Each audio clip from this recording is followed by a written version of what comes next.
Hmm. All right, all right, all right. Hello, everybody. Welcome back to A1 Forever Sports, the show that's cooler, fly too. And I got some guys that are cooler and fly just like that as well with me.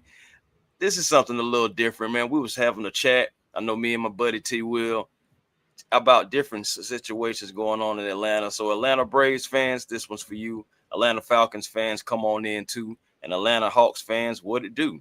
So, we're going to get into a few topics today. But first and foremost, of course, I'm Chris Tipmore, and this is A1 Forever Sports. But I want my guys, my colleagues, so my friends, my buddies, to introduce themselves to you. And one in particular that you probably seen him on Hawks Digest, but this is the first time he is gracing on A1 Forever Sports as well. So I wanted to you guys know that guy at the bottom with the polo hat. You guys know him already. But but outside of that, man, you guys just introduce yourselves, man. What's going on? How y'all feeling this morning? What's going on, brother? Walter Pollard, of course. They have the Alpha Male, of course, Alpha Male Sports representative, but of course, one half of Hawks Digest with my man Chris Tipmore. Again, every time the Hawks are playing, Chris and I, we are definitely on your screen, on your YouTube screen as often as possible. Also, too, man, we just making sure we're up to date. You dig what I'm saying? Everything that we put together, we're up to date. We're giving you guys news, updates, things of that such. Just a friendly promo for that. And then of course Alpha Male Sports. That's my personal brand. That's my personal sports page. Of course, we talk about it all from Hawks to Falcons to Braves, and again other things like pop culture, things like that. It's the number one source for sports and entertainment. And again, we talk about it all. Lastly, I ain't gonna hold you. And I would assume T Will would know something about this.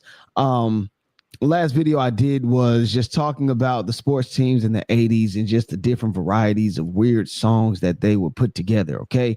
And that's coming from the Bears, the Bears championship video to the Philadelphia Eagles buddies watching you music video down to the Rams ram it. Okay, just didn't make any sense, but yeah, just my little 2 cents. Just give you guys a heads up of what I got going, and what's the latest view on not Hawks, but Alpha Male Sports. But thank you, I'm glad to be here. Appreciate everybody. Yeah, man. Shout out to Robert Blackman, and always one of the first ones in the chat room Robert. going on, man. I'm telling you. And go ahead, T Will, introduce yourself to everybody, man, for the show. Oh, good. I am T. Will, host of For My ATL Sports One on YouTube. We have a variety of shows. I'm also a podcast member of the One Time for the Fan.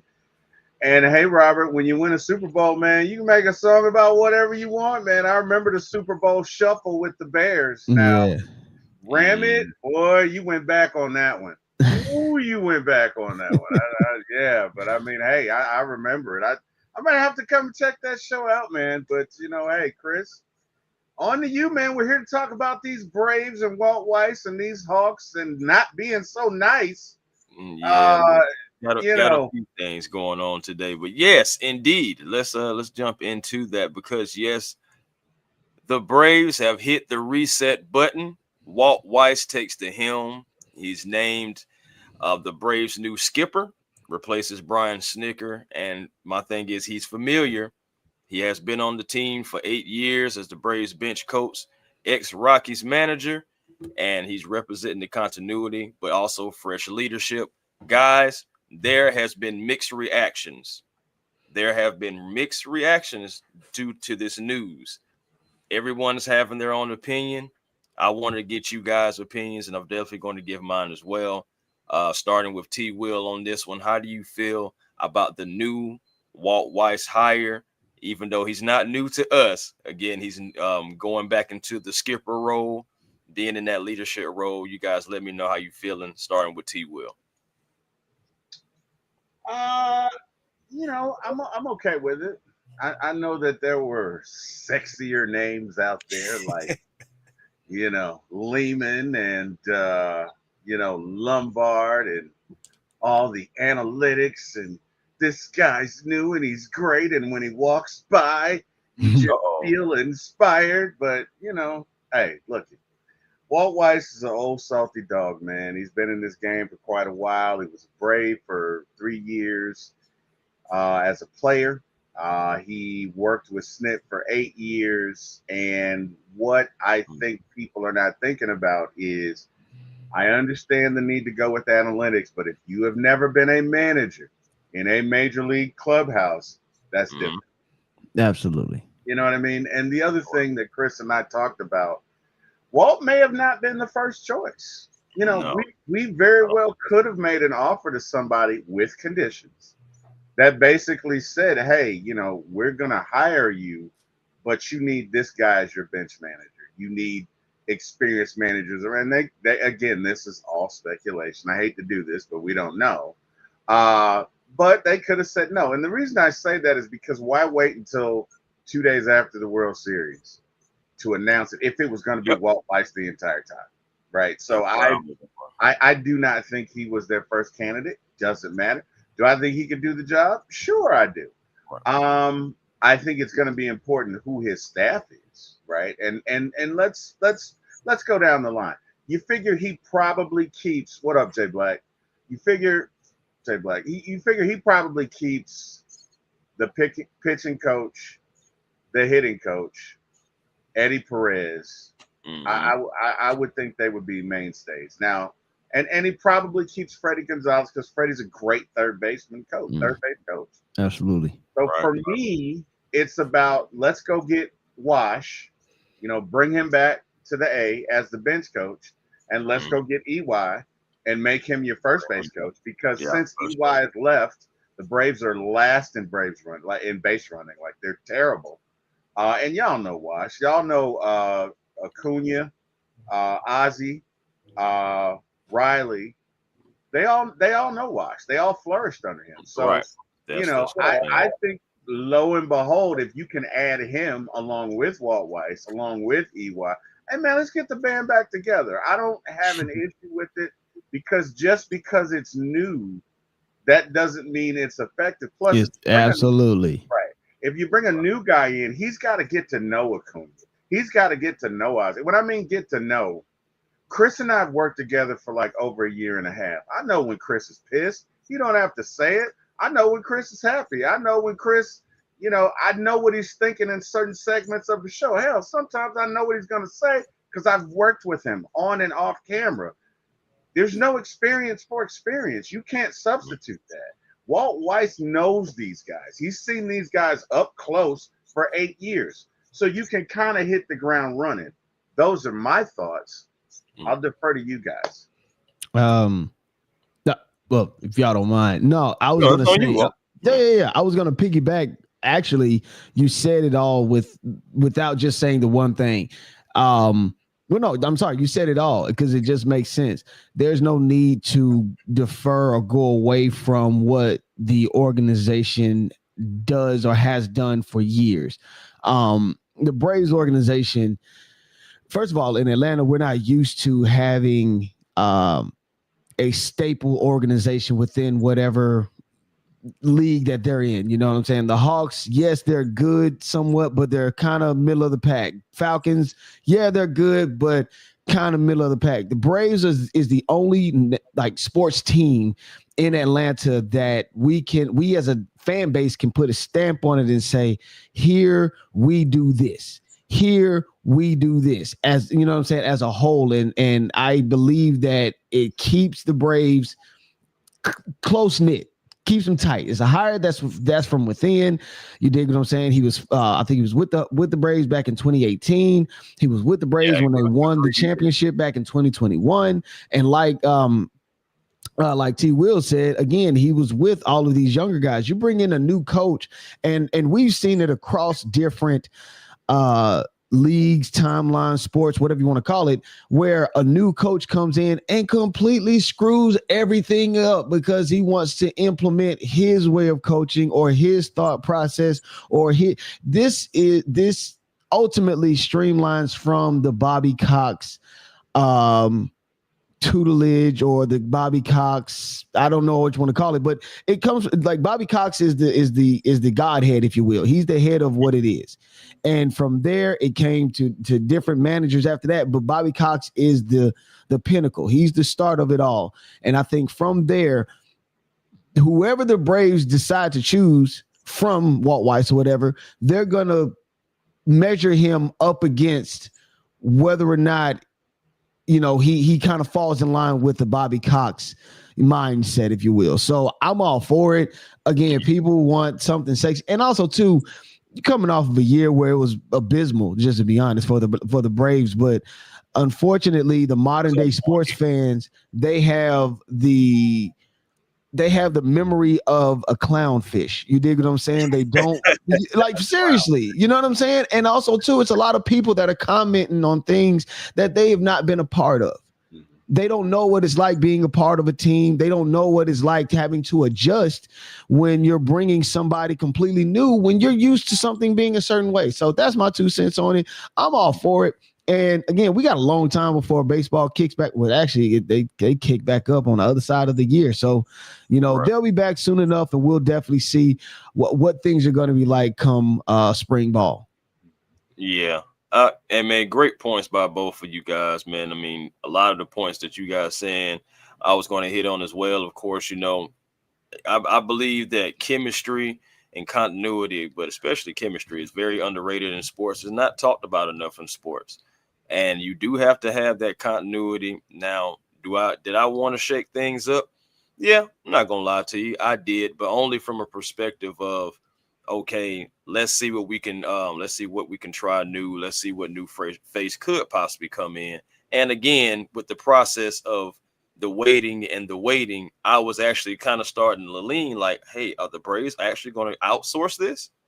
So I was actually interested to see what the Braves may have done. But after the World Series, and again, like at me and T Will, we did talk about this. Yes, why wait so long to make this decision now? I feel like you want to make sure you had all your I's dotted, your T's crossed, every stone was turned. And I think there was a possibility that Lehman might have been an option. But of course, we'll never know that. And it never has to be disclosed at this point because Walt Weiss is the guy. But that's how I do feel like. But can he get the job done? Possibly, because he's been a skipper before. Now in Colorado, I will give it with a grain of salt because he didn't really have much in Colorado. He even said it in his introductory speech that himself, he just really went for the interview, thought it would be good for him, to get the experience. Hey, wait a minute, I got the job. And then next thing you know, he's a part of a team and the leader of a team, but he didn't have a lot going on out there in Colorado. So sometimes you need the experience. Sometimes you just need the experience just to, because think of it like this. You got some coaches that, for instance, I'm trying to think of, because it's been some coaches that have had some poor showings. Okay, screw it. Pete Carroll, for instance. Pete Carroll, when he was coaching in the NFL, he hadn't done necessarily a good job in some places until he went to USC, did what he did, and then he came back to the NFL for a third time, I think, and ended up doing very well with the Seahawks. So sometimes it's not that, you can't look at, they didn't do a good job with the team that they were with. Like you said. I got to play devil's advocate here, though, because currently and respectfully, we have a situation going on right now in Atlanta to where you did have a guy that was a head coach once before, came back in now, and things don't look like it has necessarily grown for him, in certain aspects. We're talking about Raheem, right? Hey, I'm talking about a coach without talking about a coach.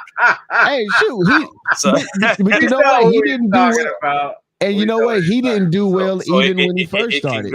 But that's my point. I'm saying it can go either way. It's always a flip of a coin and a crapshoot. It's just like all depending on what do you believe in. And these Braves fans, the Braves organization, and Braves fans should embrace the fact that the Braves organization, that's where I was going, with Alex Anthopoulos, they believe that Walt Weiss is the man that is here for the job. They want to keep that continuity. Like we've all been saying, the guys know Walt. The guys know Walt, but this is an interesting option right here because I would love this personally if Chipper Jones, because Georgia Texas boy saying, "What's good, Braves family?" With Walt Weiss hiring, do you guys see Chipper coming in as a hitting coach? I would love Chipper coming in as a hitting coach because T. Will, I just said something about that the other day as well, was saying, hey, if you can get him in as a hitting coach and fix everybody's swing, and get everybody with that confidence. Chipper's a no nonsense type of a guy.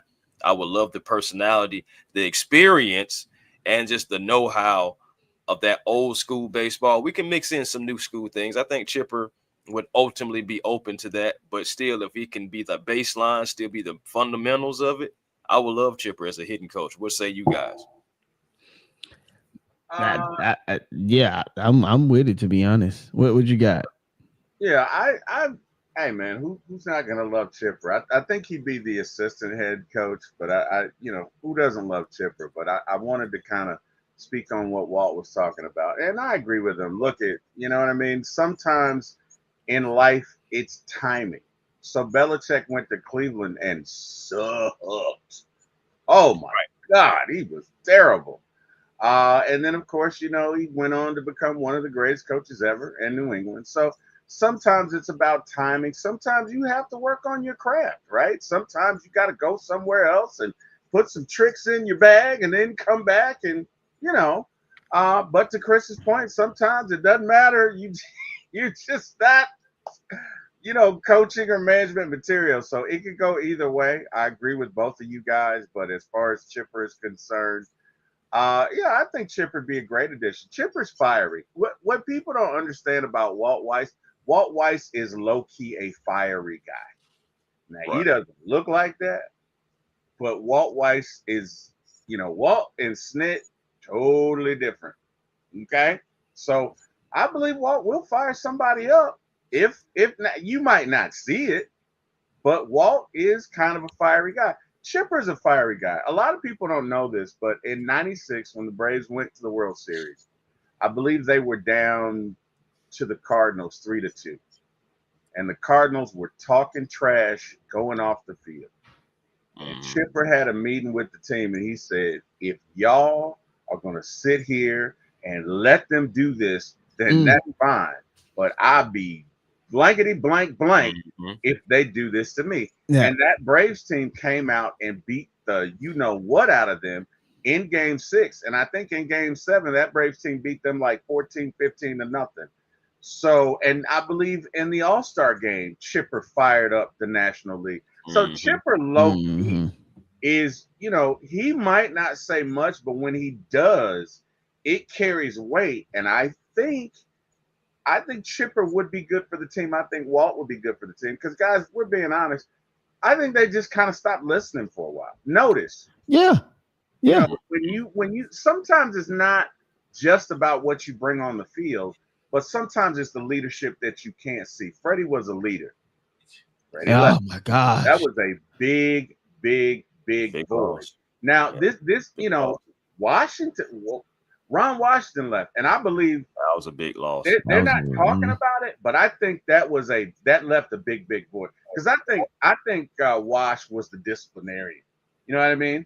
I think Sid said what he needed to say, but Wash could get in. Wash could check some folks. But I'm sorry. Go ahead. No. I think when he left, that component kind of left. Because the one thing who was the hitting coach that left last year? Whatever, but he said they just stopped listening. But it's almost like to the degree, because again, I see a lot of duality in all sports, but it almost reminds me of LSU. The major issue with LSU that took them down, I mean, literally took them down a rabbit hole of just death and despair, was the fact that their former head coach did not allow alumni back into, the building to talk to the players, to, you know what I'm saying? Like, just get that camaraderie with the players or give them a sense of identity. And so, like you said, T. Will, it just makes sense with Chipper. Chipper comes around, he's fiery, he's gonna get into your ass, like coaches say, I'm gonna get in your ass. And so I feel as though with if Chipper being hired as a hitting coach again, I feel as though this what we're talking about is basically the restoration of the heartbeat of the Atlanta Braves. Okay, let's not forget when they won, even when they won the championship, we could tell as Braves fans they were acting out of order. Okay, how in the heck do you rush down Peachtree Street to get up to doggone Cobb County? You are the Atlanta Braves. So again, I think what's going on is hopefully a restoration of the entire Braves organization, not just the team itself. I can definitely dig that, fellas. Also in Braves news too, we I seen this morning that Ozzy Albies 7 million options picked up by the Braves for 2026. So that's one guy that's going to be here. But also we have to remember that Hong Song Kim opted out of his $16 million deal. So he officially is free to go. He's free to go. But good news, two good news actually. You know what I'm saying? We have a rookie finalist, and he came out of nowhere for some people. Some people, felt like we should have traded him at the beginning of the season. But that's neither here or there. We're not going to talk about the past. And they're right, T. Will. But our guy Drake Baldwin is a finalist for NL Rookie of the Year. Also, we have Matt Olson, 10-year vet now. Can you believe it's been that long? But won his third Gold Glove award as well. So good things for the Braves in that regard. Last thing before we move on to the Hawks, I just want to know you guys' opinion about this. Do you guys feel like Drake Baldwin is going to be the guy that the Braves could possibly start building around if he continues his trajectory up in another, let's say, 2-3 seasons? I know that's like way too early, but hey, that's what we do around here. We talk about stuff. I think Drake's certainly going to be here. Will he be the main catcher? Not sure.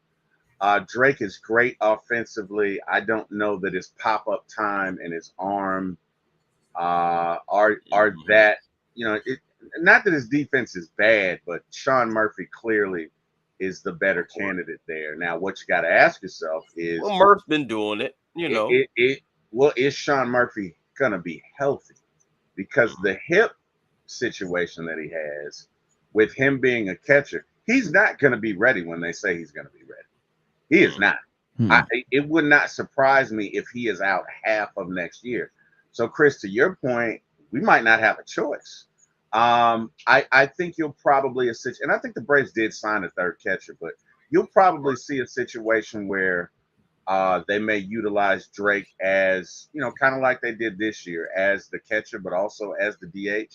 I don't think we're going to re-sign Ozuna. So you'll probably see that. I don't think Drake's going anywhere. I think he's here to stay.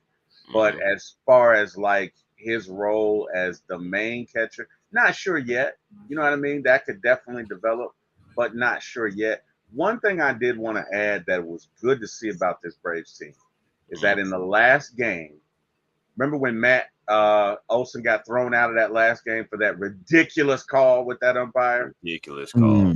You know who came to get Matt Olson? Did you see who came to get him, to keep him? It was Ronald Acuna. Okay. See, I was gonna say the wrong name. Never seen Acuna do that. I've never seen Acuna do that. So what that tells you is this team is close. Right. This team is. I've never seen Ronnie do that. Now I'm not saying he didn't get along with Freddie. That right there. I've never seen Ronald do that. That's a great point, T. Will, because and that goes back to what we've been talking about the whole time with the Walt Weiss hiring. Yep. You gotta have somebody that understands these guys, somebody that these guys will listen to, respond to. So regardless of whether we wanted Walt Weiss or not, it's not about personal feelings. We gotta think about the logo and the guys who are representing it. And I'm sure. I know that Alex said he talked to executives. He talked to a couple of guys that, are close to Weiss because he doesn't work directly next to him. So he had to ask a few questions. I'm pretty sure Snit was one of those guys. And I'm pretty sure he also asked the locker room as well. Like, how do they feel? The leaders of the locker room. How do they feel? But you know what? To your question, because I can't say if he's gonna be um the I guess the Baldwin. fate. Say it again. Yeah, Baldwin, you talking yeah, about yeah, Baldwin. Baldwin. I can't say that he's gonna be, I guess, the guy or whatnot for the Braves. But I mean, when you look across the Braves outline, I mean, I remember when Fulton County Stadium used to have Braves games. Okay, but from Dale Murphy, and I'm probably skipping over certain players, but from Dale Murphy, you can see that he was the pole mark for the Braves to uh, Chipper Jones, from Chipper Jones to Brian McCann, from Brian McCann to Freddie Freeman, from Freddie Freeman, you dig what I'm saying, to possibly right now Ronald Acuna. They've always had somebody that they could almost point to and say, hey, that's the guy. That is our guy. So, you could be onto something. I won't say that he would be the guy, but Mhm. I'm almost sure that you're definitely foreseeing something very, very telling. You dig? Just as far as the Braves or whatnot. Yeah. Okay. Oh, and before I get move on, saying what about the Dominican player? I believe you're talking about Didier Francis, and Mm-hmm. he is not necessarily ready for. To me, I think he needs a Yeah, little bit more work. yeah, But I ain't gonna lie to you, the potential is there. I'm definitely, keeping my eye on that kid for sure, for sure. definitely, All right, definitely. guys. So the Atlanta Hawks, man, the Atlanta Hawks. Now, of course, we can briefly Ah, touch. Right, ah, right, right. ah. They did, saying win last night to get back to 500. Going to briefly, touch on that, but right before we get into that, it's not necessarily always a good thing when you're hearing the Atlanta Hawks coming up and about with the word embezzlement attached to it. Mm-mm. But unfortunately, that's what's going on. Mm-hmm. That's what happened. And as the Hawks scandal, so the Hawks has us have a scandal going on with the ex Hawks executive as of June 2025. Um, Lester T. Jones charged with 3.8 million embezzlement. He was the senior VP of finance from 2016, like I said, until June 2025, and he was misused the corporate American Express for travel luxury items. 9 years. Yes, he also faked invoices. He created fake emails. Yes, this is crazy. He had a $230,000 Las Vegas expense. And when did that Las Vegas trip happen? Last year. Yes, last year with trips to Bahamas, Hawaii, Thailand. Also, to add more context to it, he had a relationship going on with a now former executive, or excuse me, not executive, employee that worked for the Atlanta Hawks as well. Just all the way bad, all the way around. I was about to ask that question, was he married or not? Because my wife asks questions. If she sees me Right. come in the house with an extra amount of money, you dig what I'm saying, or just spending crazy and just, yeah, baby, get it all, she's gonna ask questions. So this guy couldn't have been married, or you know what I'm saying? It just doesn't make, wow, that's Now, as crazy. far as like his personal life, whether he's married or anything, I know I didn't dive into it. I know it wasn't attached to any report that I saw about him being married. It was just anytime they mentioned relationship or anything relationship around Mr. Jones, it was saying that he had that relationship and he also bought luxury gifts Mm. for that employee that he had the relationship with going on as well. So I'm looking at the trips, and we're guys, we're men, and I just bring it right back up right there at the bottom. Trips: Bahamas, Hawaii, Thailand, Switzerland. Now, maybe Thailand, so maybe Switzerland. But come on now, those first two are obvious, what I'm saying? Like what did it say? Vacations, as they like to But call yeah, yeah, yeah. it's just like that was obvious like that for me as well. Overall, this man has been doing this, and I feel like that's where the Hawks have finally dodged a bullet because this man was going to keep on going. And honestly, if it wasn't for the NBA Cup, who knows how long this may have continued going Nine on years. I'm surprised you went 9 years. That's crazy. 9 years, like again. He's the VP of finances. I mean, I feel like we've all been in leadership roles. We've all been in high exec roles. We know how that chain of command thing goes. And when you're the VP, I mean, you're near the top right there, and then who's going to question you is how many people lower than you going to question different things going on. This man was calling the finance departments and trying to get different things pushed through. He having the fake emails and then having the actual company follow up and really get Wow. you jammed up, and you had so many lies you could not cover. And now, so you have the Hawks, in that light. Now, I know a couple guys wanted us to talk about it on Hawks Digest. I was just like, nah, that's not going to be the main point of a video. I already know that's not what they were looking for. But ultimately, just the news report itself was shocking when it came out. And just like, and it's so crazy because that's coming out now in the same year, around the same time that the whole thing with the NBA betting as well. So there are deep dives going into this all the way around, guys. Like, but I know I've been talking. I know I've gave my thoughts, but well, really, I was just informing everybody about different events that was going on about this case. Also, last thing too, yes, he did go to jail. He did. He bonded out on a $10,000 bond, pled not guilty to all charges. So right now we are waiting for the law to do what it needs to do. Guys, how you guys feeling about it? How come he didn't stop in 2020? That was the perfect opportunity. 2020 was his chance to stop. I'm sorry. I don't know. I have no thoughts on that. You know what I'm saying? I'm just glad the Hawks are doing better on the court, because off the court they definitely are in some serious issues. Yeah. Well, I guess number one, how does this affect the Hawks brand? That's number one for me. And then number two, what if the moves that this guy made prevented us from signing other free agents? Like, right. Wow. I would be pissed. You know what I mean? Right. Like, no wonder Tony didn't want to go into the luxury tax. He trying to figure out where the money at. Exactly. Like if this caused us to trade away a player that we thought we couldn't afford because this guy is out taking gallivanting trips, you know what I mean? I'd be pissed. I would be pissed. But no. In all seriousness, I mean, number one, how does this impact the Hawks brand? Number two, was anybody else doing it?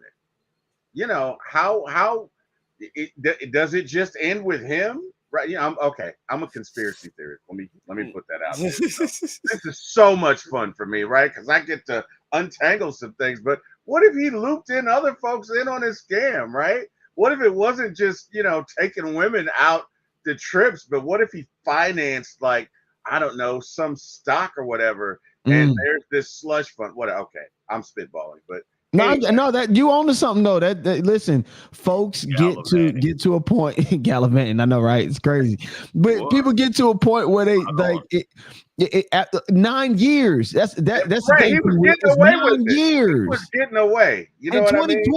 2020 was the biggest year of everybody embezzling or falsifying forms, documents. So if there was any time to stop, it would have been 2020. You dig what I'm saying? Well, bro, you look at it. It was just he got too big for his britches. If you look at it, when we went to Vegas for that NBA Cup run, that was like, okay, it was just the perfect time because that was around a lot of things were going on. Remember, the Falcons themselves were playing the Raiders that weekend too. So that was just a big weekend for Atlanta just being in Vegas. It was the Atlanta takeover in Vegas. It really was. Look at Kerry's comment. Because that's what I thought it was. You and I talked about this. Look at Kerry's comment at 11:40 a.m. Oh yeah, investigators. Okay, I see. Yeah, investigators believe her relationship with Jones may have played a role in his spending patterns. To ruin your livelihood for a woman is so dumb, man. And that's coming from a woman, by the way. That makes sense. Ain't that the quintessential fall of man? I mean, you look across all arenas, from biblical days to politics to sports. Most men fall because they doing stupid with a woman. Respectfully, though. He had gotten away with it, and not that I'm rooting for him. We needed to know, but he had gotten away with it. And then here she comes, and you know what I mean? well, I want this and I want that. You know But what I but mean? that's what I'm saying too. Like, and it could have been something like that. It could have been something to where I feel like once they got to Vegas, man, it just best of the best of the best of the best of everything. And he said that the spending, because they were wondering why was it so much money, saying, and he was saying, oh, tickets, credentials. He was blaming, on different things that's kind of actually normal for them. So it's not like he was a rookie at this. He was savvy at it now. Yeah, baby, I'm It's gonna take just, you to the again, I think he Cayman got Islands too big. next. Right, right. I just feel like he got too big for this Delilah type of. got him, man. Delilah, Delilah yes, got him. Yes, Delilah. Delilah got Daddy, if you really love me, Yeah, you'll baby, I buy really me. do. I really You'll do. buy It's me crazy. this I was in Vegas that weekend. $15,000. I was wondering who was in the penthouse at the Mandalay Bay, and I was wondering who was up there, and it might have been Mr. Jones. It might have been. Mm. No, but and, see, and, all jokes and aside, we make jokes and stuff like that. But this is not a funny situation at all, honestly. And if I've never For met Tony who? Wrestler, I I've never met Tony agree with Wrestler Walt. It Yeah, is like personally. I'm funny. sorry for It like is funny. for the brand. It's fun Okay, for Chris, the I'm with brand, you on the brand. The for, for, brand it for the does logo, tarnish the brand. for the logo. Well, honestly, I don't even think. I think it's so detachable for the Hawks to the Hawks right now.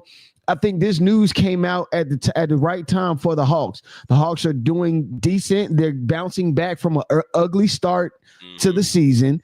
They're Trey able Young to kind down. of get themselves together, rally around the fact that Trey's not on the court right now. They got a good win in prime time versus Orlando. And then this scapegoat idiot does what he's doing. And now the Hawks they can detach themselves from him. Mhm. They can pull back and we can laugh at him. This is when you Yeah, laugh we and can. point at Yeah, somebody. yeah. You know what I'm Nah, saying? Like no, he was seriously. stupid. He was And I stupid. guarantee you she is not coming to visit him in jail. And also to Walter's point, with this whole scandal with gambling, oh, that is the Hawks' little, embezzlement. That's so far in the background. Like, we Right. still don't know if they got everybody who That was was involved in involved. that gambling scandal. And, Mm-hmm. I and mean, that's what you never know. You never know right, who was all right, involved until right, people start talking and right. until the investigation starts. Because again, no one necessarily even came out about the relationship. That was found within investigating all the embezzlement, all this different Mhm. news coming out. And I'm pretty sure it possibly be some more news that come out. This isn't necessarily over. This is only the beginning. But Yeah, as long as the Hawks don't allow it to be a distraction, which I don't think they will. It's I don't within think the they will. team, the organization. I have never met Tony Wrestler, but I've heard a lot of good things about him as a person. And if he is as accountable as I think he is, I'm pretty sure that he's going to have a lot of things on lock and key, a lot of things getting audited. A lot of people are like getting like he's going to have that circle. Everyone has that circle. He's going to make it probably even tighter, even smaller, just Mhm. because he doesn't need this type of infiltration to happen within the organization again down the line, because it is embarrassing. But I'm pretty sure he's taking accountability for it. The proper authorities are going to do what they're going to do, and he has a basketball team to run. Yeah, a basketball team that has beaten the Orlando Magic twice now. Last night, yes, in big Love it. fashion, getting Love that it. big win last night. Hey, y'all want to know what's funny? Is anybody seen Millie Mills? Has anybody seen my guy Millie Mills? I can't never find Millie Mills when Atlanta is whooping up on the Magic. Like Mm, mm. that's just crazy to me. Yeah, But that yeah, is. yeah, yeah, man. Millie, man, we've been looking for you, man. But yes, the Atlanta Hawks taking care of business again. Me and Walter, we dropped a video last night on Hawks Digest, so you guys can check that out as well. But hey, man, one thing we can talk about a few things here from the Atlanta Hawks. Like overall, let's talk about overall, not necessarily just a game. It's been 8 games so far. So overall, I want to know how you guys feel about the Atlanta Hawks. Walter, I know it's kind of a cheat code to start with you, so I'm gonna start with you, Will. And how you guys are feeling in the first 8 games. It's only been 8 games now about the Atlanta Hawks. I feel pretty good. Look, we did this without Trey. I think we are finding out who we are as a team And I think we are also finding out who we are without Trey. And when Trey comes back, we're going to find out who we are as a team with Trey. But it's good that we can go up against a team like Orlando, which, let's be honest, I mean, they bullied us last year. They took our lunch money. Hey, what you got on my 40, homie? Like, they deboed us last year. Let's be real. We could not beat them because they were so much bigger than us. And it's good to see. Guess what? Can't do that anymore, Orlando. Can't do that. We can beat you at home. We can beat you in your house. We can beat you anywhere. And we can beat you without Trey Young. And the defense to me was on display last night. And I'm gonna big up somebody that had. Let me tell you something, man. I am digging. I love me some Mo Gay, man. I love me we've been Mo talking Gay, about man. OG, Yes. baby. Hey, man, came in there last night. Mo said, "What is this doing here? Get this out of here!" And then when they not hurt one of our guys, but I think Oh who yeah, was that Congo, jerk man, A that combo, yeah, yeah. Jermaine and or a whatever Congo. that did the hard foul, and then Yeah, Mo Gay was like, "Hey, man, he was gonna there. you about to get these problems. You about to Right. get these problems, buddy." So I like that. I think every team needs a fiery guy that's a protector. And I definitely think that is Mo Gay. And I am a fan, and I think he should get more time. I know that Quinn's initial thought process was not to use him, but I think he's making that awfully difficult. Like, I think Mo G is here to stay. Those are my thoughts, but you guys cover Wakanda forever, brother. Sir. You guys cover the Hawks on a daily basis. Give me your thoughts. Has Mo Gay made it difficult to put him back on the bench with this play? And Chris and I have talked about this in part. You dig what I'm saying? Both together and separately. But Mo Gay was somebody to put your eye on last year because when he got on the floor, he made every moment count. He made every minute count. And my thing, okay, so if you can see behind me, I played football in college, right? That's my expertise. I understand that. I understand it to the core. So I'm not going to play as if I can speak on basketball to the core like I can. But what I do understand is I never scored in football. I never touched the ball in football unless I was snapping it. So the most important stuff that I could do was outside of touching the ball. I can block better. If I was on defense, I could tackle better. If I was, you know what I'm saying? So there's so much you can do without the ball. Yeah, And right. so people don't pay attention. Like literally, this is how people watch sports. Oh, he scored. Oh, he fly. Oh, he good. And you don't pay attention to who actually does the dirty work. Mo Gay does the dirty work. Yeah. And he makes it easier for other guys on the court to do what they do best. Have we not noticed that Onyeka Okongwu, his shot has been opening up since the doggone play-in tournament versus the Miami Heat? You dig what I'm saying? And partially, I feel as though Mo Gay is slightly responsible because he's doing a lot of the dirty work that fell on Okongwu when Mo Gay wasn't there and when Kristaps Porzingis wasn't there as well. Again, these things, I think Mo Gay is an awesome addition. Somebody that the Hawks have built. You dig what I'm saying? From College Park on up.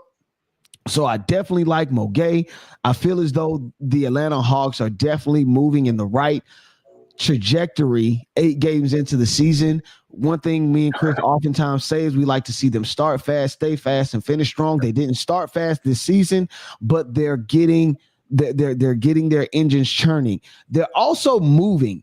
The team itself, they're not just standing around and waiting for ISO ball. They're not just standing around and waiting to see what this player does or whatnot. You dig what I'm saying? I've seen multiple times where if Dyson Daniels is touching the paint, that Ricochet is also attacking the paint as well for that cut. You dig what I'm saying? So it's just, there's so many different ways that we can dissect the Atlanta Hawks from so many different angles. But right now, off of this win, it's great. But even one of the things I also want to point before I shut my mouth is that we also see positives even in the losses so far this season. In the losses last year, we like, I don't know what we gonna do. But this year, it's like, okay, I kind of can see they're definitely doing better. Okay, they didn't allow this team to just pull away with 10 minutes in the fourth quarter, and now we're bringing up the rest of our bench and sitting our starters. We actually are in the games, in the final minutes of the game. And in case in point, the Cleveland game. So I just feel as though there's a lot of optimism circulating this team.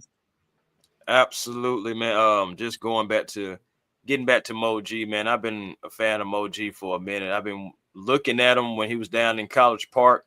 He was having some consistent games, saying just not necessarily just about box score watching this, how he was affecting the floor. To Walter's point, I wanted him up here. I made the video on Hawks Digest, personally myself, before he was brought up.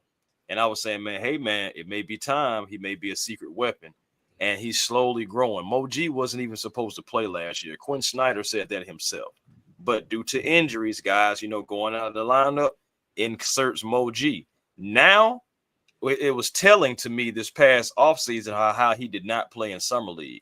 That lets you know how much this team valued Mo G in his minutes last year that he took advantage of. So Mo G is one of those guys that's one of those lunch pail guys, do the dirty work type of a guy, but it doesn't necessarily always have to have the offensive onslaught like some others. But one thing about it, he's gonna play that defense. He's not gonna back down.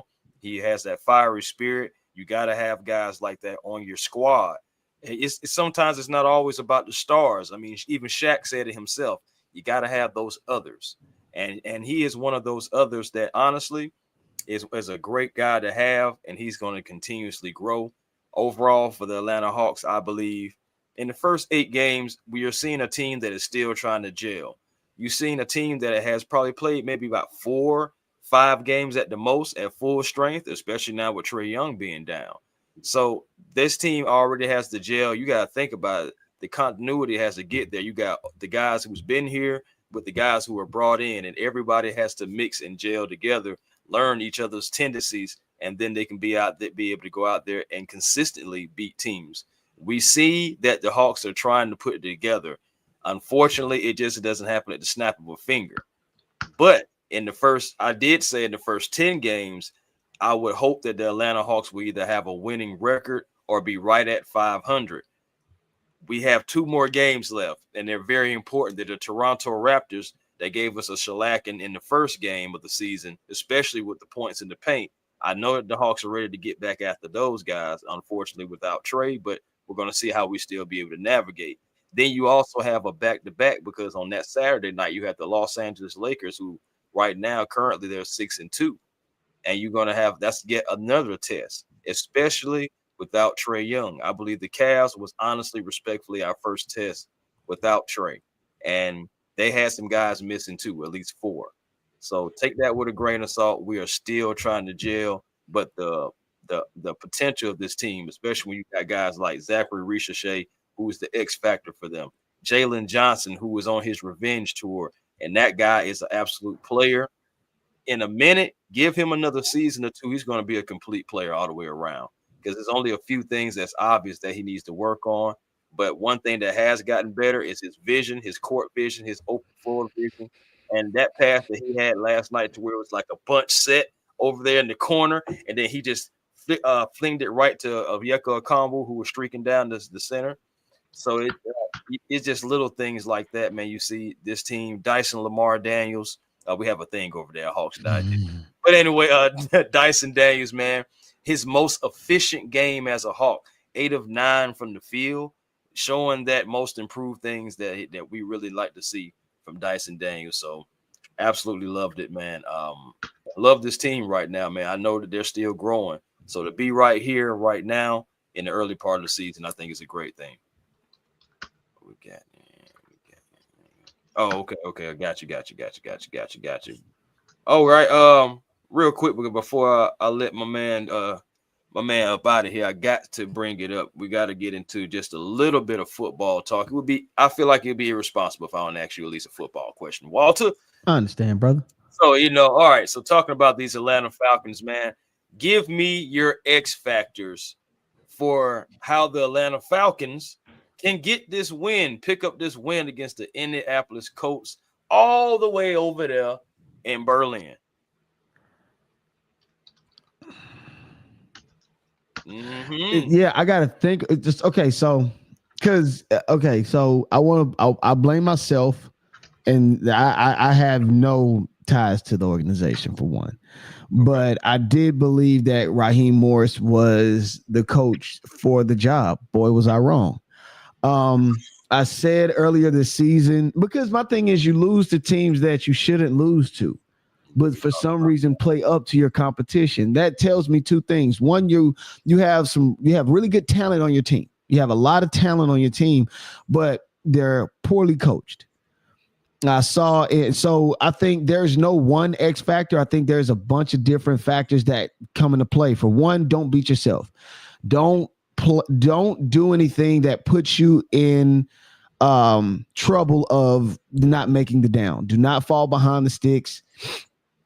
We saw in this last game versus the God dogmighty that skips me. The Patriots. Yes, the Patriots. In crunch time, they gave up. You dig what I'm saying? A illegal grounding penalty, which took away a down and 10 yards. So that definitely made that highly unlikely, and of course ended the game for the Falcons. Two, again, the case in point, you lose to Miami a week prior, a team that you should not lose to, but then play up to your competition, the Patriots, a team that you could have beat, but you didn't due to immature things. One of the things that I've known in my years of football was that even in practice, we were punished severely for false starts, for miscues, for penalties, for different things that just don't make sense. And coaches made sure that they put it like up downs, run up and down up the field. They made sure we knew under no circumstance you do not do this. If the count is on 3, wait. You dig what I'm saying? Don't move until the ball moves if you're on defense. Don't hold if you be in position.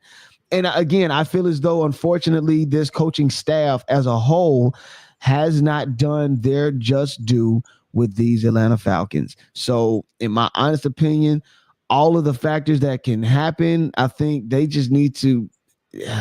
Raheem is on the hot seat, and if he doesn't do anything, I think he has to go. And I know I might be looking ahead, but that's just as a because. Yeah, bro. Like last year, just speak your thoughts. Just think about it. Last year, the only thing that stopped us was because Kirk Cousins lied about an injury.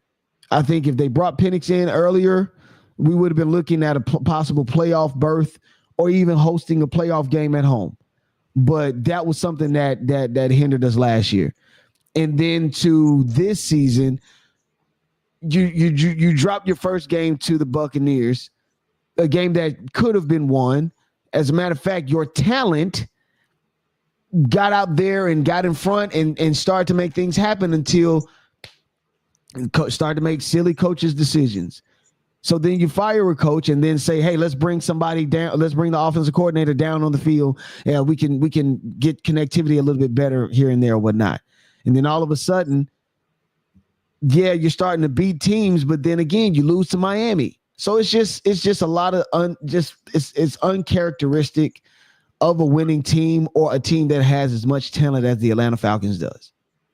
And this is coming from a guy, again, he just said doesn't have a dog in the fight. He's not necessarily a Falcons fan, but observing it as a football fan, that's his observation. Oh, I'm a Falcon fan. I'm pissed off. That's why I'm talking like this. Okay.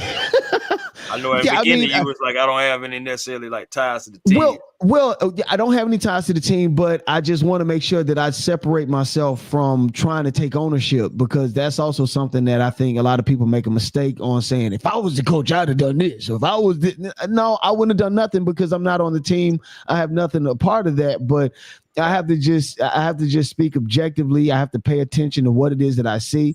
There's a lot of times that Raheem Morris has looked like a deer in the headlights. Right. He's made mistakes. He's made timing mistakes. As a matter of fact, I want to say the second game of the season, there was a clock management issue. Clock management is the number one thing that is taught in high school. That's taught in high school. You know what I'm saying? Clock management is something that, so you, again, I said it after the Carolina game. Raheem Morris is on the hot seat because with the team with that much talent, you don't lose by 30 to the Carolina Panthers, and you don't lose at home to Miami. Yeah, it was tough. That's simple and plain. Nah, it's tough. It's tough. But I know you had to get out of it, but you definitely was cooking, man. But I know you had to get out of here, man. Y'all be on these tea times, these golfs and all this stuff like that. Y'all be on this stuff, huh? Shoot, you pay as much as they make you pay. You doggone gonna make sure you're on time for that tea time. You understand me? Hey, y'all better come to the basketball gym. I'm trying to tell y'all, ain't no necessarily tea time in there. I had to hang it up, Doc. I think the golf course is the perfect place for all basketball players to come and rest their pretty little heads. I'm telling you right now, it's the best place to be. It's the best place to be. You will love it, Chris. T. Will, I don't know if have you played any rounds of golf or anything? Once or twice. I'm telling you guys, it's addictive. I'm a former offensive lineman. I never thought in a day of my life that I'd be playing golf, but dadgummit, I am addicted. Hey, all right now. Hey, we have buddies, our buddies Jack Spade and Jack Spade. That's what I was thinking. Jack Spade would love him. Yeah, man. Big Low Country, man. Those guys, they do their thing over there with the golf. I get out the way and leave it up to those fellas. But please, Walter, man, before you get up out of here, please let everybody know where they can find you, Alpha Male Sports. Just whatever you got going on. Oh, for sure. On Instagram, definitely got two places you can catch me at. Radio 6 _ Raheem. Radio, the number 6 _ Raheem. You can also catch me at Alpha Male Sports, ALPHAMALESPORTS. ALPHAMALESPORTS. Definitely check in. I definitely let you guys know about different things, updates and whatnot. So definitely hit me up on Instagram. I also have links going to my YouTube, but also catch me on my YouTube as well, Alpha Male Sports. And just check me out. I'm very active. I'm very talkative. As you can see, I talk a lot. Love golf. You feel me? Love golf and my wife. So definitely, man, just check in with your boy. Very passionate about my Falcons and anything Atlanta. Let me just point that out. And before I go, I have to point this out. Georgia Tech's going to beat Georgia this year. Oh, no, he didn't. Oh, wow. Hey, I love both teams, honestly. But I love my dogs a little bit more. What I just heard, Chris? I just heard that Walter and I are going to do a show. Okay. When the converse of that happens, that's what I just heard. What a show! Listen. Both DeMario Mentor, a UGA alum, and Reggie Ball, a Georgia Tech alum, have graced my show, and we've all talked about the Georgia Tech rivalry. Last year was the perfect precursor to what this year's going to be. So, y'all mark my words. Definitely pay attention, because I'm just saying the Georgia fans have definitely been riding a high horse the last 15 years. Yeah, for sure. Easy. So but I will admit, 15 years, like we hadn't been thumping Tech forever. The last 15. I know whatever. I know what he's trying to say. Whatever. Yeah, okay. Hey, Walt. They've always been little brother, but Georgia Tech this year, I ain't gonna lie. Georgia Tech this year. Tech has a good team. I'm not taking anything away from them. Tech has a good team, and it will definitely be a ball game. And look, at Georgia cannot come out like they normally do and be dead in the first half, because they can't. Not against that team. This is a good Tech team, but I'm not gonna go you so lost far me with that one. to mail it in and be like, no, I can't let you do that, Walt. But hey, I'm looking forward to the show. Now, Walt, when do they play? The 28th of this month. 28th. Yeah, right after Thanksgiving. Right after Thanksgiving. Y'all should be full. Y'all should be good and full. This is the Wait, As a matter of fact, Georgia and Georgia Tech should go on a 3-day fast. Oh Man, man. you better. Well, yeah, I'm not fast. Yeah, I mean, we don't have to do none of We that. don't have to. No, We don't have I'm to. not. I'm not doing that. I'm not. Not gonna lie to you. Not gonna lie to myself. So, what time is the game, Walt? Because we need to do a show directly after that game. Oh, listen, you got my info. We are Okay. definitely gonna All get right. it. Yeah, we gonna Okay. definitely get together, brother. Oh, oh, Mm. oh! I There can't it wait. is. There Oh, I it is, can't. ladies and gentlemen. T. I'm gonna Will go ahead and get the thumbnail ready for it show. today. Okay, I Already got scheduling you. the show. But thank you for pulling up though, Walter, man. We're going to have you back in, man. Of course, you know, I'll see you in the meeting rooms of the Hawks Digest. But For sure. outside of that, man, take it easy. I appreciate y'all, man. Appreciate you, Walter. God bless. Y'all take it easy. All right, you too. Now. Yes, sir.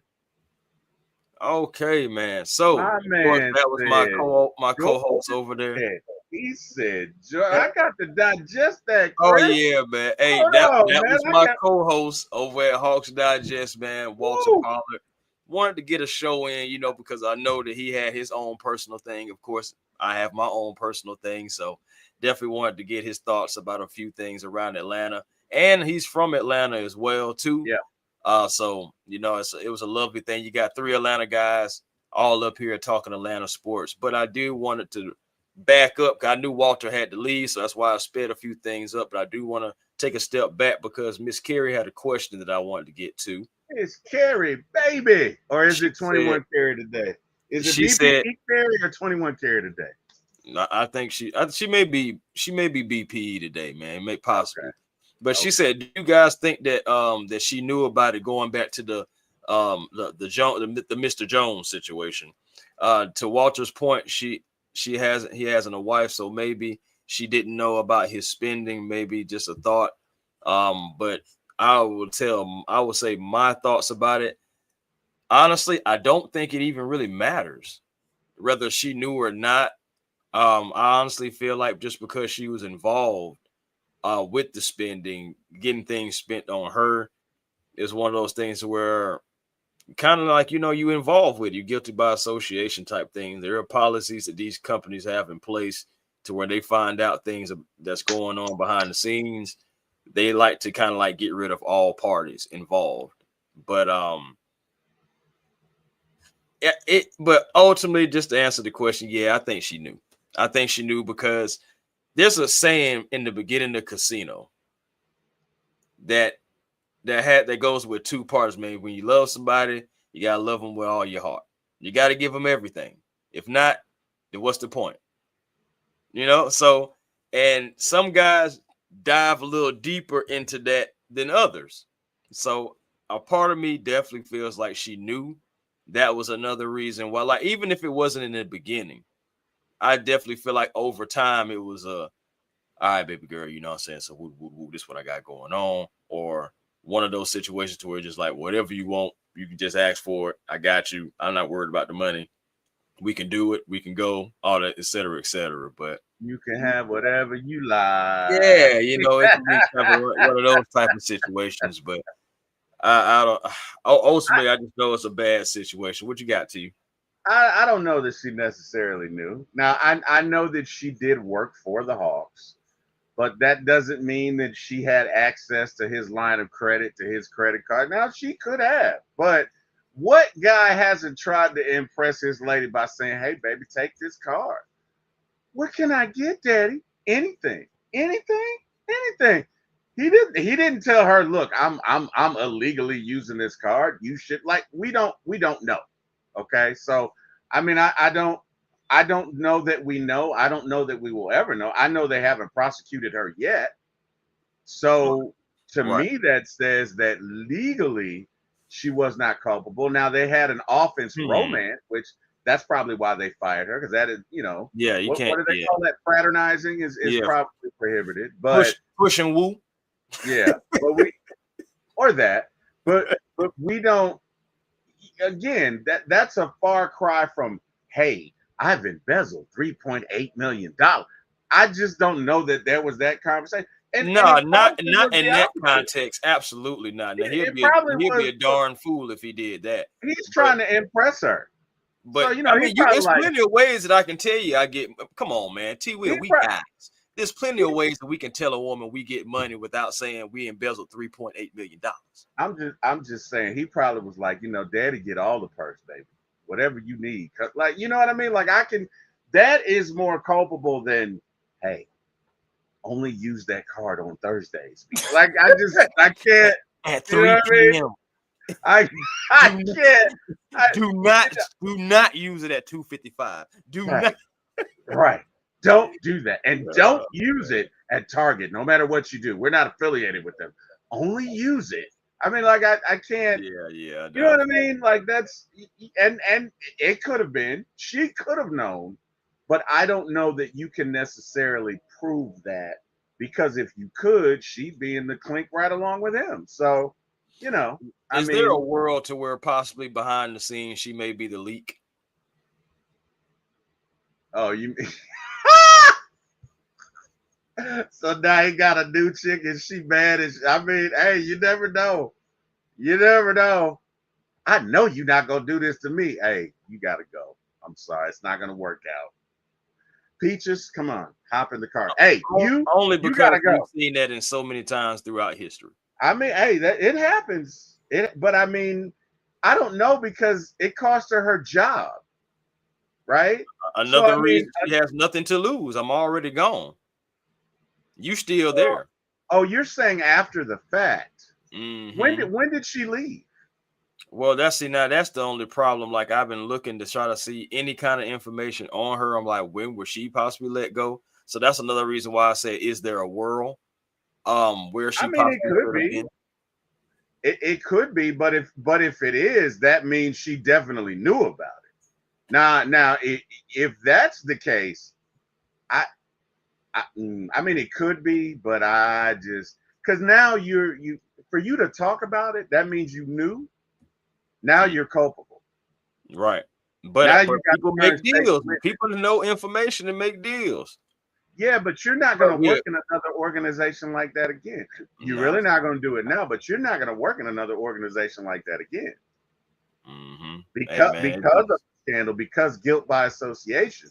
yep, guilt So by association, I don't know unreal. that you necessarily would want that. I mean, I don't look, Chris. It could be. I never say never. You know what I mean? I people do stuff that defies logic all the time, so I never say never. But what is probable?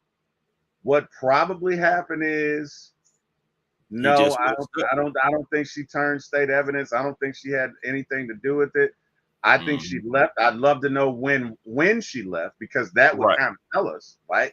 Like if she right, left last year after the Vegas trip, ah, right, I don't right, know. You know right. what I Or mean? if she ever left, Right. you know. Right.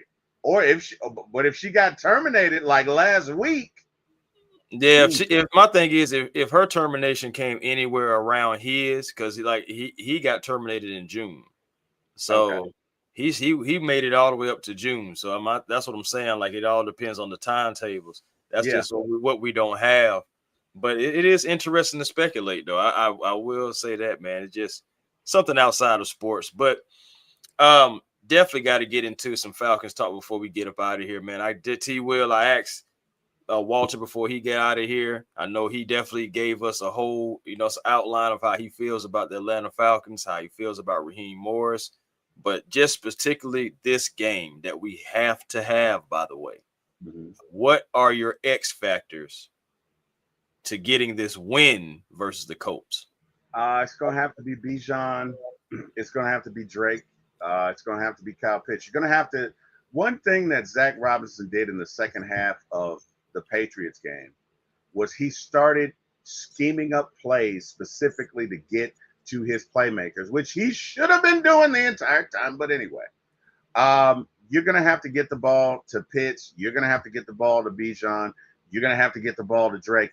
And you don't necessarily have to run the ball to Bijan. Look, Bijan, again, in my humble opinion, is the closest thing to Marshall Faulk that I've seen. And if you guys don't know who Marshall Faulk is, some of you young Thundercats, as Lowe would say, Marshall Faulk was, I think he started with the Colts. He ended up with the Rams. He was on the Super Bowl Ram winning teams, and he was a part of the greatest show on turf, and he could run it anywhere you wanted, and he could catch it, and just the most complete running back that I've ever seen.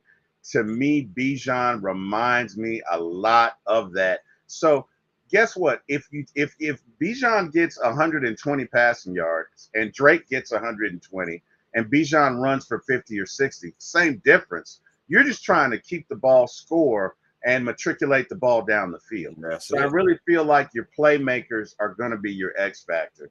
You're going to have to get Daniel Jones on the ground. You're going to have to get to him. You're going to have to contain Jonathan Taylor. And that's my concern because, Mama, there goes that man again. Yes. Hey, Jonathan Taylor's having a great year, and the Falcons have to find a way of stopping the run. Now, I don't know if you need to deploy heavier packages in early down situations, but this game is going to come down to A, can we move the ball, and B, can we stop Jonathan Taylor? That's just what it's going to come down to. So those are my thoughts on the X factors. Chris, what are yours?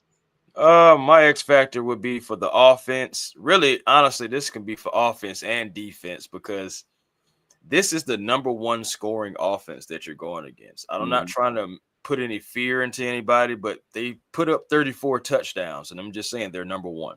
Just stating the facts.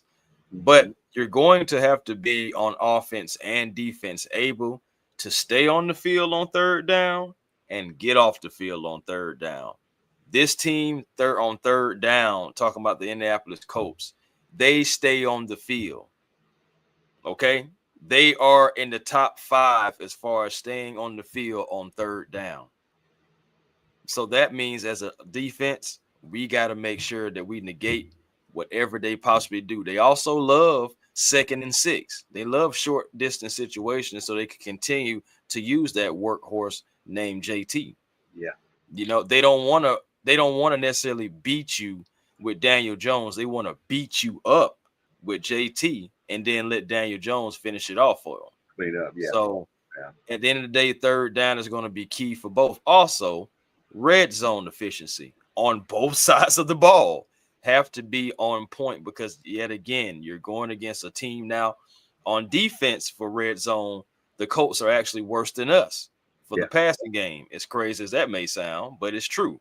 But on the other side, in the red zone, again, I just said the number one scoring defense. They are in the top 5, I believe, top 4 when it comes to putting the ball in the end zone. We have to match that. We have to make sure we're putting the ball in the end zone when we get into the red zone. Our efficiency is 2, but this game we have to have it on point. We have to. Now, I really believe that those 2 things are going to factor in so much because if you can do that, then we can control the time of possession. Something else that in all 3 of the Falcon wins, they've won there. But another crazy stat that in all of the Falcons loss, every last one of them, I went and took the time and looked. Anytime that a Falcons quarterback, because Kirk Cousins played against the Dolphins, anytime that a Falcons quarterback this year has thrown more than 30 passes, we have lost the game. Every single loss. Now that's crazy to me. So that goes back to thinking that yes, it is a tough defense. Yet another tough defense that you're going against, where far as they're stout against the run, but you can't go away from it. You just got to figure out a way to get more creative with it because that's your bread. Yeah, I agree with that, Chris. I think you're going to have to diversify your runs. It can't just be outside stretch. It can't be inside. You're going to have to run some duo combinations. You're going to have to vary some looks. You're going to have to do some things differently. It's like normally when you bring blocking tight end. What's his name, Chris? What's his name? Blocking tight end. Who you talking about? Oh, Charlie Warner? Yeah, when you bring Charlie Warner down, sometimes you need to pass. When you run Charlie Warner in motion and then you sit him down like right inside the tackle, sometimes you need to do a play action pass to throw those guys off. You're going to have to diversify what you do. That's number one. And you're also going to have to diversify your run game. And what's going to be difficult is you may have to do that with the backup guard because I think Lindstrom is a go, but I'm not sure. About Bergeron. Oh, here we go. for Raheem to say week to week, that means Bergeron could be out 3-4 weeks. You know what I mean? Yeah, and yes, breaking news. Yes, Raheem Morris has said that the Falcons' offensive lineman Matthew Bergeron is week to week, while Lindstrom is day to day. Now, Yeah. that week to week thing, we've heard that week to week thing before, and that normally means that it won't be this week, possibly not next week either. So Yeah. that right there is not good because Matthew Bergeron, of course, is one of our young core pieces on that offensive line. Now you're starting to dig into your depth even more. We've already been digging there because we lost Caleb McGarry. So I'm trying to figure out what's going to happen now with Storm Norton because his 21-day window is almost up. Mhm. And eventually you're going to have to make a decision whether you're going to bring him up, whether you're going to put him on IR for the rest of the year. And I believe Scott Kennedy said, or you're going to have to release him.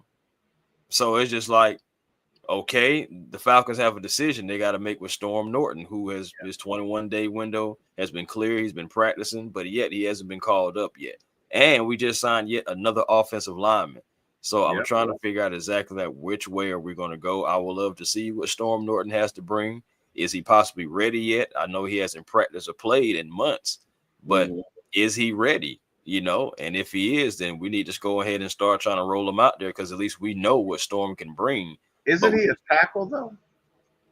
yes, but Elijah Wilkinson is more so a guard. And so it's just like, well, if a guy is out at the guard position, possibly you maybe can slide Eli there. Okay, I see Uh, what yeah, you see what I'm saying? Yeah, so you can possibly put him in his natural position, and you you're can saying. have Storm Norton at tackle, and then you can have Kyle Hinton and Jonathan Gwynn. But huh? Said bad news Gary, about why are you just giving us bad news this morning? What's going what are we on, talking Gary? about? What are we talking Jesus. about? What are you Start. doing, Gary? Yeah, man. What do we got going on? Okay, so Morris Oh, explains he the had a long snapper setback in his Liam. recovery. Oh God, Oh, that hurts. dang. Okay, more. Well, I'm gonna pull that comment up in a second. But Morris said the long snapper Liam McCollum's wife is pregnant. There could be complications. That's why the Falcons signed a long snapper this week. Okay, so that explains that. And congratulations to Liam. I'm saying good guy.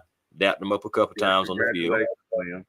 Congratulations. Uh, Kerry also said, and this is going back to the point where I was saying about anytime we've thrown over 30 passes, we've lost. She said, stop having your rookie quarterback throw the ball 36, 37 times on the road. We need balance. Our identity is supposed to be running the ball. No excuse for our running back duo to have a combined of under 20 carries. And I believe in that carry, that should never happen at all. We have two bruisers. It's not like we got, I don't know, I don't want to name anybody because I had a few names come in my head, but I'm not going to do that today. I'm just going to say guys who are backups in that role or guys who are just not as good as that duo that we have here in Atlanta in Bijan and Tyler. But yes, let me get down to it. More news, more breaking news here from Miss Carey saying that Morris didn't want to elaborate, but he confirmed Storm Norton had a setback in his recovery. And that was not good news. And for sure, the reason why we felt that we needed to acquire Andrew Suber. Mm-hmm. So that's not a good thing. Okay, that just put a damper on the parade. So most likely Storm is probably going to be IR for the rest of the year. For the If season. that's true, yeah, Storm is going to be because I don't see him releasing him. Mm-hmm. So Storm is going to be on IR for the rest of the season. We're not going to see Storm Norton this year then, because again, that window closes, I believe, Sunday or something like that. So if he's not ready and had a setback and is not going to be playing or something like this, I believe it's either Sunday or sometime next week. Either way it goes, it's close. It's really close. So he's probably not going to make that designation. So most likely he's going to be on IR for the rest of the year. And that hurts right there. That hurts. That hurts. That really hurts. Yeah. It happens. It happens. Yeah, that's tough right there. Man. And that's an X factor right there. Though that breaking news, all that X factor stuff. So we know some things that's going on with the what's good, Mike. What's happening? And there, we know some things that's going on with the team that could affect the team going on in the future, and particularly in this game too, because of Matthew Bergeron is week to week. most likely he's not playing in this Germany game. Now, I still believe in Chris Lindstrom day to day. I can believe in possibly that. I believe he's a tough guy. I think he possibly can get out there. But not having Bergeron, one of our young core pieces on that offensive line, that's going to hurt. Hopefully we can have, and that just does away with my plan about bringing in Storm and possibly having Eli go to his natural position. Not going to be able to happen now. So it's going to have to be Kyle Hinton, possibly Andrew Suber, who does have 7 starts under his belt with the Cincinnati Bengals. But ultimately, we're going to be mixing and matching until guys get healthy, it looks like now, man. So, man, that hurts. But we still got a game to win, man. We still got a game to win. Got to do it, man. Schedule don't stop. Nobody's going to care. No other NFL team is going to care about injuries. Everybody's got them. So you just got to move forward. But give me a score. Give me a score prediction, T. Will. Ooh, wow. Oh, yeah, that's what we're doing here. What we do around A1 Forever Sports. We get bold. Whew, yeah, we do. Okay. If the Falcons can stop Jonathan, and my brother reminded me, well, you picked the Falcons to win. So when I do that, I give if-then scenarios. Eric, if you're out there listening, this is what I do, little big brother. If the Falcons can contain Jonathan Taylor, if the Falcons can win the time of possessions, if the Falcons can get at least 4 sacks, again, hold Jonathan Taylor to maybe no more than 80, 90 yards, I say the Falcons can win it. Let's call it 28-24. No, let's call it 30-24. Okay. That's going to be, but it is conditional to, those 2 events occurring. Right. Okay, so, I'm with it. And, I'm gonna stick with the same one that I gave last night on the preview show. Me and Smitty, and we also had Mr. Joe Gotti and also his homie Dez on their podcasts as well. Falcon content creators. Just make sure you guys go check them out. The Dirty Birds with a Z. So yeah, y'all check those guys out. Make sure just check out the show last night. They gave their thoughts on some things. We gave our thoughts on some things. Ultimately, good show, good preview. Y'all guys should check it out when you guys get the opportunity. Last night, again, my score prediction last night was 24-21 Falcons, and I'm going to stay right there at 24-21 Falcons, finding a way to get it done, finding a way to scratch and claw to a win over in Berlin, and coming back to get ready for those Carolina Panthers. That's where I'm going with it, man. Let's do it. But man, this has been yet another show. This was more so of a pop-up style, even though we talked about it, but it was still pop-up for y'all. So for the ones who did catch it and did pop in with us, we thank you guys because, you guys are the lifeline of the show. Interacting with us, please make sure you hit that like button for A1 Forever and hit that like button for my ATL Sports 1. But before we get out of here, T. Will, what are your shout outs, sir? Hey, man, shout out to everybody in the chat who joined us. Shout out to you, sir, for having me on your show. I'm humbly appreciative, as always. It's always good to do shows with you, brother. Shout out to Walter. Appreciate him joining us. Yes. Appreciate all of that. His comments, very poignant. Hey, man, last but not least, want to thank God for waking me up this morning. Thank God for all you wonderful fans in the chat. Thank God for sending y'all in our path this way. And Chris, want to wish you much success. Want to thank God for Mr. Jack Spade and Eric Parker, who gave me my start in this business. Again, y'all can see me at Former ATL Sports 1 on YouTube. And you guys have an amazing day. Chris, it's on you. Yes, sir. Yes, sir. Morris says linebacker Ronnie Harrison has earned more reps. You think? Yeah. I mean, my thing is we seen him mostly in the second half for a reason. JD snaps will be going down. JD will still be used, but it's only going to be situational, I believe. And when you possibly need an extra guy in the box somewhere in that area, I think Ronnie Harrison by the end of the year will probably, outplay JD Bertrand. I think it's probably easy to say that. And hopefully we get Divine Diablo back, maybe in a cast later on sometime this season. You never know. We'll see what happens. But for me, Chris Tipmore, A1 Forever Sports, Shout out to all you guys again, like I said, who joined us. Couldn't do this without you guys. T. Will, thank you for joining me this morning. And shout out to my co-host for over at the Hawks Digest, Walter Pollard, for joining as well. Just like a quick show, how the Hawks dodged the bullet, no longer having that embezzlement, over their head that they did not know about. And then also the Braves introduced Walt Weiss and our thoughts about that. So if you missed that, make sure you go to the beginning and check that out.